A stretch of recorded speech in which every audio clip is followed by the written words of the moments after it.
मी नेहा. माझे लग्न होऊन 4 वर्ष झाले, पण माझ्या नवऱ्याच्या व्यसनामुळे मला त्याला घटस्फोट द्यावा लागला. माझ्या आईवडिलांनी माझ्यासाठी एकदम छान परराज्यातील स्थळ शोधले होते. माझ्या नवऱ्याचे शिक्षण बी.कॉम झाले होते, पण माझा नवरा नोकरीपेक्षा शेतीला जास्त वाव देत होता, कारण नोकरीपेक्षा शेतातून जास्त पैसा येऊ लागला होता. आमच्या सासरी फक्त 10 एकर जमीन होती. 10 एकरीत माझा नवरा केळीची शेती करायचा.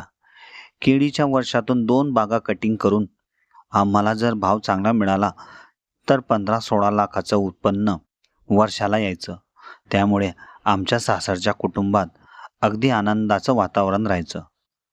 पण असं म्हणतात ना, जास्त लोभ हा धोकेदायक असतो. तसंच माझ्या नवऱ्यासोबत झालं. माझा नवरा हा स्वभावाने अगदी प्रेमळ आणि निर्मळ होता. माझं अरेंज मॅरेज झालं होतं. पहिल्या दिवशी जेव्हा हे मला पाहण्यासाठी आमच्या घरी आले होते, तेव्हा अगदी सडपातळ व बारीक होते.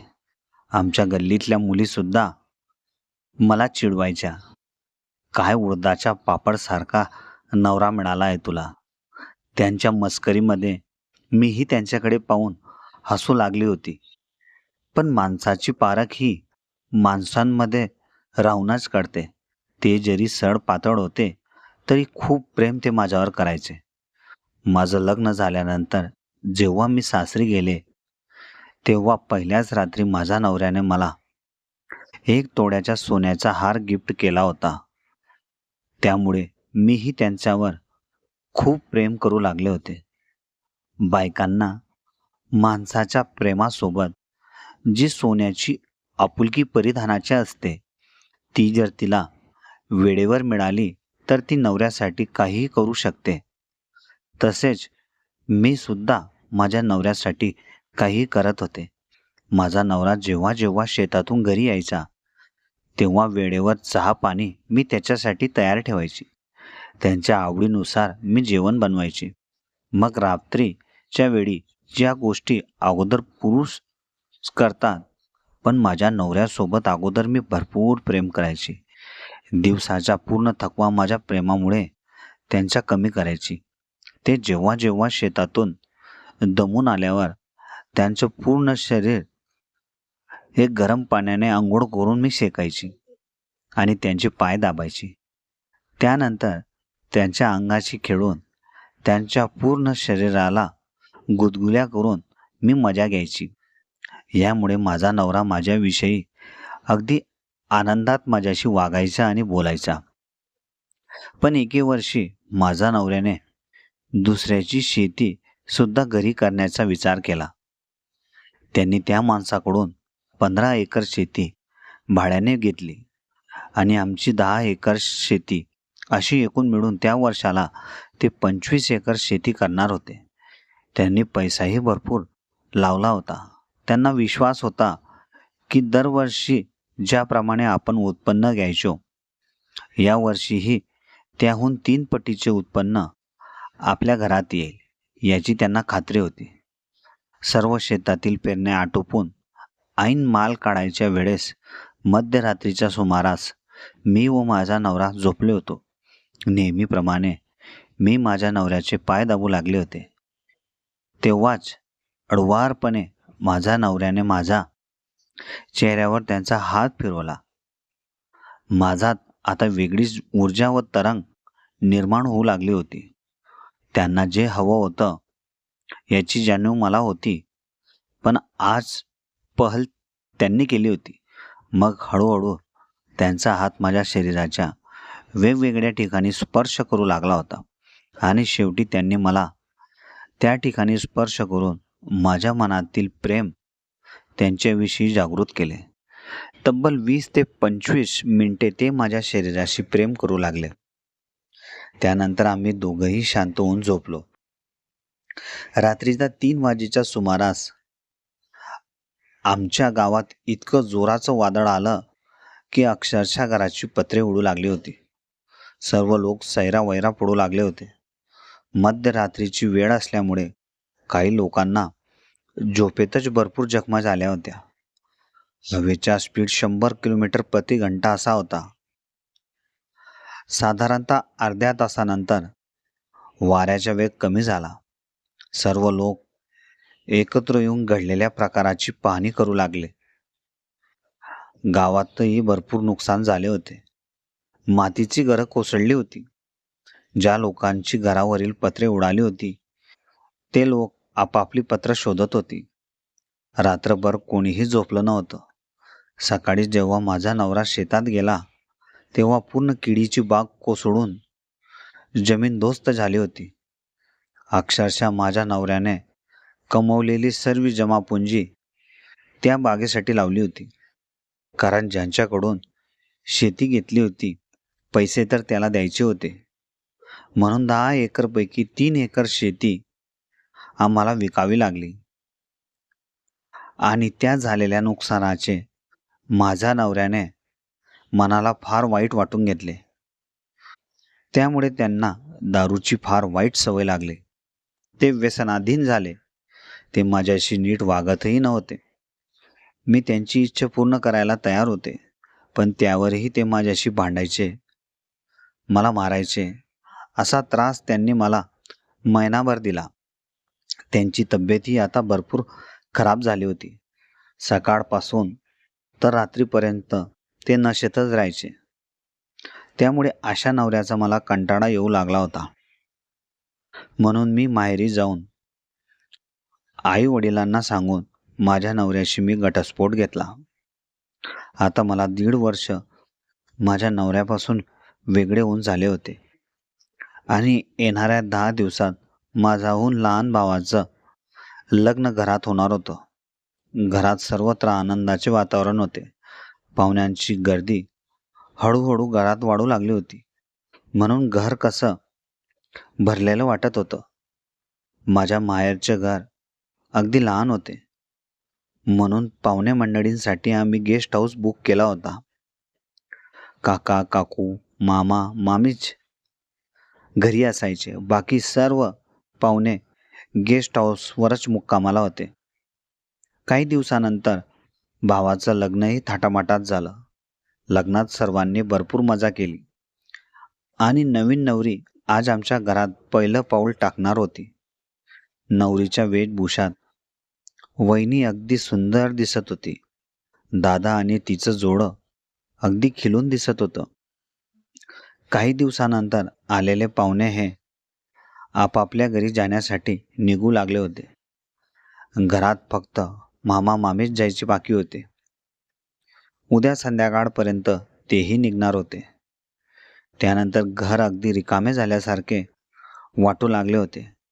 आमचं घर लहान असल्या कारणाने पाहुण्यांना झोपायला सुद्धा जागा उरत नव्हती. आज दादाचं लग्न होऊन 4 दिवस झाले होते. मी ज्या खोलीत झोपत होती त्या खोलीत आज वहिनी व दादा झोपणार होते. मग मी माझी झोपण्याची सोय पुढच्या हॉलमध्ये करण्याचं नियोजन केलं होतं.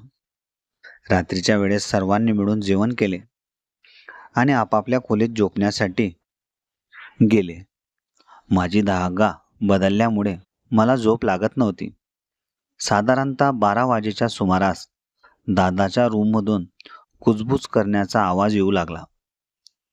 तो आवाज माझ्या कानावर अस्पष्टपणे येत होता. म्हणून मी खोलीच्या दाराजवळ जाऊन तो आवाज स्पष्ट ऐकण्यासाठी उभी होती.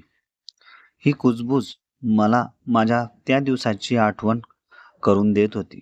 मीही माझ्या नवऱ्यासोबत रूममध्ये गेल्यानंतर अशीच कुजबुज करत होते. वहिनीची कुजबुज आता वाढू लागली होती. त्यामुळे माझे मन फार अस्वस्थ होऊ लागले होते. मलाही माझ्या नवऱ्याची आठवण येऊ लागली होती. तेव्हा मध्ये मध्ये वहिनी दादाला सांगू लागली होती, अहो बस, उद्यासाठी राहू द्या काही प्रेम.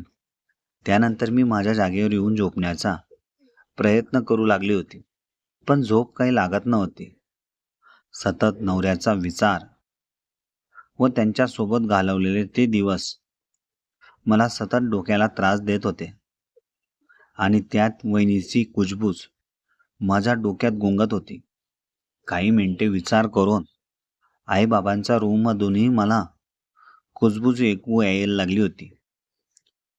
आई वडिलांना रागवत होती. सोडा सतत त्याच्याशिवाय दुसरं काम नाही का तुम्हाला? असा दोघं खोलींचा विचार करून मला केव्हा झोप लागली ते मला कळाले सुद्धा नाही.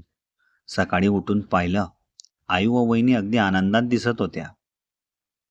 त्यांच्या चेहऱ्यावर एक समाधान मला वाटत होते, कारण की त्यांना जे हवं होतं ते त्यांना वेळेवर मिळत होतं. पण माझे काय? मी कोणासोबत जगावे याचा विचार आई-बाबांनी का केला नाही? मी पण अजून तरुणच आहे. माझ्याही काही इच्छा आहेत, त्या कोण पूर्ण करेल? म्हणून 2 दिवसानंतर आमच्या घरात वहिनीच्या भावाची एंट्री झाली. मी तेव्हा बाथरूममध्ये फ्रेश होण्यासाठी गेले होते. तो वहिनीला नेण्यासाठी आला होता. तो वहिनीपेक्षा मोठा होता. त्याचे नाव सचिन होते. तो अजूनही कुवारा होता. दिसायला सुंदर की कोणीही त्याच्यावर फिदा होईल अशी त्याची पर्सनॅलिटी होती. दिवसभर आई वहिनीचा विचार माझ्या डोक्यातून हालतच नव्हता. मी अजूनही माझ्यासोबत कोणीतरी हवं याचाच विचार मी करू लागले होते. संध्याकाळी जेवण करतेवेळी आई म्हणाली, "अगं नेहा, सचिन आणि तू ड्रॉइंग रूममध्येच अंथरूण पाडशील. 2-3 दिवस तो आपल्या घरी राहणार आहे." त्यावर आईला मी म्हणाले, "चालेल मला, काही प्रॉब्लेम नाही आई." साधारणतः 11 वाजेची वेळ होती. दादाच्या रूममधून परत वहिनीची कुजबूज होऊ लागली होती. ती कुजबूज सचिनच्याही कानावर पडली होती. तो मोबाईलमध्ये काहीतरी पाहत होता. त्याने एकदा माझ्याकडे पाहिले. मी झोपण्याचे नाटक करून डोळे मिटले होते आणि वहिनीची कुजबूज आता परत होऊ लागल्यामुळे तो त्यांच्या बेडरूमच्या दाराकडे पाहू लागला. थोड्या वेळानंतर मीही जागेवर उठून बसले. इकडे तिकडे बघू लागते. रूममध्ये अंधार असल्यामुळे त्याचा चेहरा मला स्पष्ट दिसत नव्हता. त्याने आपली कूस बदललेली होती. त्या कुजबूजमुळे तोही फार अस्वस्थ झाला होता. वहिनीच्या रूमची कुजबूज आता कमी यायला लागली होती. तेवढ्यात आईबाबांच्या रूमची कुजबूज आमच्या दोघांच्या कानावर पडू लागली. अचानक सचिनने कूस बदलली आणि सचिनचा हात माझ्या अंगावर येऊन थांबला. त्याच्या हातांचा स्पर्श मला एक वेगळीच ऊर्जा देऊ लागला होता. ज्या कामाची वाट मी एवढ्या वर्षापासून पाहू लागली होती, ते काम आज अंतिम टोकावर येऊन पोचले होते असे मला वाटू लागले होते. सचिनच्याही मनात एक वेगळीच लुडबुड सुरू होती. त्याने पाहिलं की मी हिच्या अंगावर हात देऊन सुद्धा ही काही बोलत नाही. हळूहळू त्याचा हात माझ्या अंगावर फिरू लागला. माझ्यातही कंट्रोल नावाची गोष्ट राहिली नाही आणि ज्या दिशेने सचिनचा चेहरा होता त्या दिशेने मीही माझा चेहरा करून वळली. हळूहळू माझे ओठ सचिनच्या ओठापर्यंत जाऊ लागले.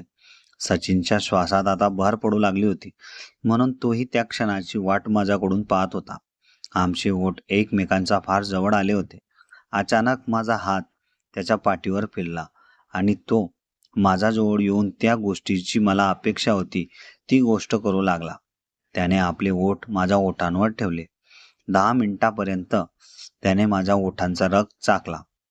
माझ्यात आता कोणत्याही गोष्टीची मर्यादा राहिली नव्हती. मी फक्त त्या प्रेमाची वाट पाहत होती. हळूहळू त्याने माझे कपडे बाजूला ठेवून आणि आम्ही दोघं अर्धा तास एकमेकांवर असं भरभरून प्रेम करू लागले की त्यालाही या प्रेमाची आठवण राहील व मलाही. काही वेळात आम्ही दोघंही घामाने ओलेचिंब झालो आणि शांत झालो. 1.5 वर्षानंतर ज्या प्रेमाची आठवण मला दादा व वहिनींच्या रूममधून होणाऱ्या कुजबुजामुळे दिली, ती गोष्ट आज वहिनीच्या भावाने पूर्ण केली. 3 दिवसापर्यंत सचिन आमच्या घरी होता. 3 रात्र सतत आमचा प्रेमाचा कार्यक्रम चालू राहिला. त्यानंतर सचिन व मी मोबाईल नंबराची देवाणघेवाण केली आणि एकमेकांच्या प्रेमात आम्ही असे गुंतलो होतो. जेव्हाही सचिन आमच्या गावी यायचा तेव्हा मला फोन करून तो मला शेतात बोलवायचा. मग त्या ठिकाणी आम्ही आमच्या प्रेमाची पुस्तकं छापायचो. आमच्या प्रेमाचा कार्यक्रम सतत 3 महिने असाच चालू राहिला. त्यानंतर सचिनने आपल्या आई वडिलांना सांगून माझ्याशी लग्न केले.